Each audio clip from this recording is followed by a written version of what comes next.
Hey it's Ami. Exams ഒക്കെ ആയതുകൊണ്ട് കുറച്ചായിട്ട് വീഡിയോ ഇട്ടിട്ടില്ല. ഇനി കറക്റ്റായിട്ട് വീഡിയോ വരും. ഞാനിവിടെ ഇൻട്രോ എടുക്കുമ്പോൾ ഒരാളോട് ചിരിക്കുകയാണ്. ഇന്ന് നമ്മളൊന്ന് പുറത്ത് പോകാനുണ്ടായിരുന്നു. അമ്മയ്ക്ക് LIC ഓഫീസിലൊക്കെ പോകണമായിരുന്നു.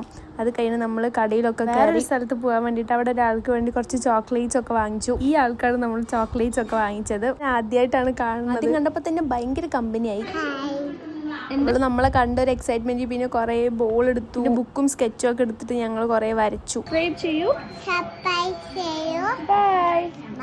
ഞാനങ്ങനെ അവളോട് സബ്സ്ക്രൈബ് ചെയ്യാനൊക്കെ പറയിപ്പിച്ചതാണ്. അപ്പോൾ അവള് പറഞ്ഞതാണ്. നമ്മൾ പോകാനായപ്പോൾ അവള് സ്കൂട്ടി കണ്ടപ്പോൾ പിന്നെ റൗണ്ട് അടിക്കണം എന്നതിന് റൗണ്ട് ഒക്കെ അടിച്ച് അവളുടെ അടുത്ത് ബായ് ഒക്കെ പറഞ്ഞു. അതൊരു ബുക്ക് വാങ്ങാനുണ്ടായിരുന്നു. അങ്ങനെ ബുക്ക് വാങ്ങാൻ പോയി. ഞാനും ഈ സ്കൂളിൽ പഠിച്ചുകൊണ്ട് നമുക്ക് അവിടെ കാണുമ്പോൾ ഒരു ഇത് അവിടെ ബുക്കൊക്കെ എടുത്ത് മൂന്നാൾ കൂടെ വായിക്കുന്നുണ്ട്. എന്തൊക്കെയാ പഠിക്കാനുള്ളത് ഏട്ടനും അനിയത്തിക്കും അനിയനും പറഞ്ഞു കൊടുക്കാണ്. അത് കഴിഞ്ഞ് ഞാൻ എന്തൊക്കെ മാറ്റങ്ങൾ വന്നിട്ടുണ്ട് നോക്കാൻ വേണ്ടിയിട്ട് അവിടെ ഫുള്ള് നല്ലപോലെ മാറിയിട്ടുണ്ടായിരുന്നു. ഞാൻ പഠിക്കുന്ന സമയത്ത് ഷീറ്റ് ഒന്നും ഇട്ടുണ്ടായിരുന്നില്ല. ഷീറ്റൊക്കെ ഇട്ടു. അങ്ങനെ നമ്മൾ അവിടെയൊക്കെ കുറെ നിന്നു. പിന്നെ ഇവിടെ ഒരാളുടെ സ്കിൽസ് ആണ് നിങ്ങൾ കാണുന്നത്. അത് കഴിഞ്ഞ് പിന്നെ ഞങ്ങൾ ഷൂ വാങ്ങാൻ പോയി അവിടെ തന്നെ. അപ്പോൾ ഞാൻ കുറെ ബാഗ് കണ്ടു. ബാഗിന് കുറെ ഗിഫ്റ്റ് ഒക്കെ ഉണ്ടായിരുന്നു, കുറെ ഫ്രീ ഐറ്റംസ്, കുറെ ബാർബിന്റെ സ്പൈഡർമാൻ്റെ ഒക്കെ ബാഗ് ഉണ്ടായിരുന്നു. അങ്ങനെ ആ ഷൂ ഒക്കെ വാങ്ങി എല്ലാം സെറ്റായി നമ്മൾ വീട്ടിലേക്ക് പോയി. പിന്നെയും ഒരു സോക്സ് കൂടെ വാങ്ങാൻ മൂന്നാൾ കൂടെ പോയിട്ട് വരുന്ന വരവാണ്. അങ്ങനെ അവിടെ നിന്നൊക്കെ ഇറങ്ങി നമ്മൾ വീട്ടിൽ പോണ വഴിക്ക് അവിടെ കുളത്തിൽ മീൻ പിടിക്കുന്നുണ്ടായിരുന്നു. ഇവിടെ വീട്ടിൽ അമ്മയ്ക്കും മാധുനും ഈ കുളത്തിൽ മീൻ ഭയങ്കര ഇഷ്ടമാണ്. അപ്പൊ അത് കണ്ടതും വാങ്ങാന്നുള്ളൊരു മൈൻഡായി. അങ്ങനെ ഇതായി ചേട്ടാ നമുക്ക് മീനൊക്കെ എടുത്ത് തരാൻ പോവാണ്. അങ്ങനെ പോയി മീനൊക്കെ പാക്ക് ചെയ്ത് തന്നു. 1 കിലോ ആണ് നമ്മൾ വാങ്ങിയത്. അങ്ങനെ അതൊക്കെ വാങ്ങി നമ്മൾ വീട്ടിലേക്ക് പോയി. ഇന്നത്തേക്ക് ഇത്രേ ഉള്ളൂ. Do subscribe my channel. Thank you.